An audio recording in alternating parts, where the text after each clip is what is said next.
Ashanti region ha ye dwumadie de ekoboko. Okay. Ye nema na ye gusu etoto ye nema because Pragyia for the ya je adimbone bebre. Okay. Nti afe na ye tinetine ye ho kakra ayeko. Se na woka ye no asokore mampo ye di omuchi sa ebepem emra omojitum se exercise we there was omoye because once ye nutok ye pray for legalization no ehun hia se ye make sure se Pragyia for ni nyina edimra so na ambeye se as ekuo no ye nhedan ye dwuma bia oninti na ye ko share asokore mampo chi se omomboa ye na ntimi enye sa exercise no nti nyame adoma achina ombe hyase eye omontotoye. I see. Enti mo so muguso amo sensitize mo nkrofo. Yeah, ye gusu. Yeah, gusu pa. Dem ye o Premper Assembly Hall. Yeah. I see. Na se si aye ka say mo sensitization edru stage by.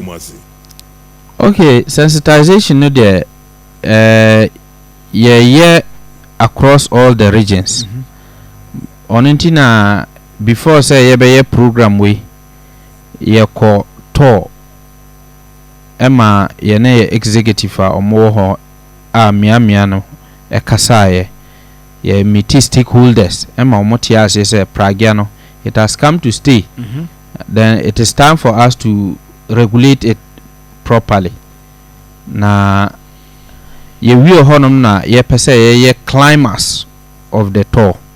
Nti yami adoma achina 15th of April ye be shia ewo Kumasi Central Mosque Islamic Education Conference Hall no ye shia wi a other municipal executives a ombeba yina no omokwa sensitization no beto aso on municipal and district basis. Nti sana ye de ahihye so say ye be sensitization municipal and district basis. Yes, mu wie we ni nyina no a. Yeah. Mo so does that mean some of the reps from all the areas are Pragyia no eye adwuma no ebeba on board. Yeah. Otena nyame adomo. Yeah. Enra de no mo ho. Enra de ne de na riders a omo under Greater Kumasi. Until no de ne riders ankasa na engage. Ebi am go no na riders bi so yom adwuma. Won say ade bia no for now Pragyia no aban enyanji entum no. Yeah. Ena Ghana ha ye wo bibia e friend freedom of belonging. Ye ntimi hye obia say bra ye program no. Ha na mum Nutok members are ye no mo edi dwuma ne de ye betima hye omo say ma say omo ba. Nti enra de ohu omo wo honom no na Nutok members no. Aha. Omo na ba nra. Yeah, omo na ba nra no. Na china de ne de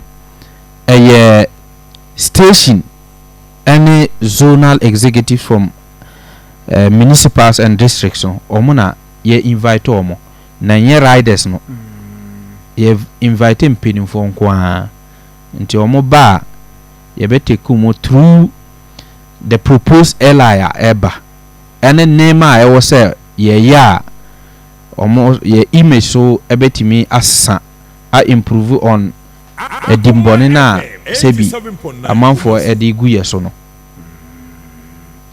nti ochina no de ese mpanimfo no ba beji training no na omo no de ko nti omo kwa at their level no na omo so ahye implement it. Yes, they say an more established or formalized system amodi adwuma wo district no as in say be more terminals more terminal station masters since ani man nyina no mo aye say adwuma nyina wi.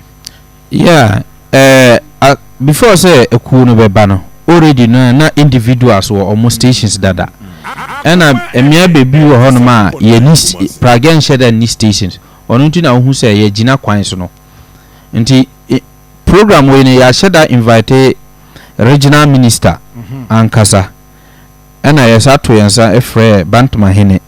Okay. And some of the MMDCs are more under Greater Kumasi no say omombra big cause yebetimi aye ne yie dia bebi a yehu se Pragyia any station a omugina kwan ne so a mpenifo sa complain se congestion ya aba kwan ne so no wo se omo pe terminal maye na yetimi ekogina ho dia eden se nipa no eye adwuma wo station a ne control ne eye easy but se nipa no eye adwuma wo station a ebe din se obetima control no nti onti na ye to yansa from nyina se omombra na ye fa ye disrede ne ento omunim na omo so a omo ye mpenifo a omo hwe your friends region ni na ene mensi na omo wo no omo hwe your friends ye de how no to omunim a omo so wo suggestions a ana complaints a amanfo e de bra omo no omo de tu anim a na iso ya hwe anamotu a ye betu afa ho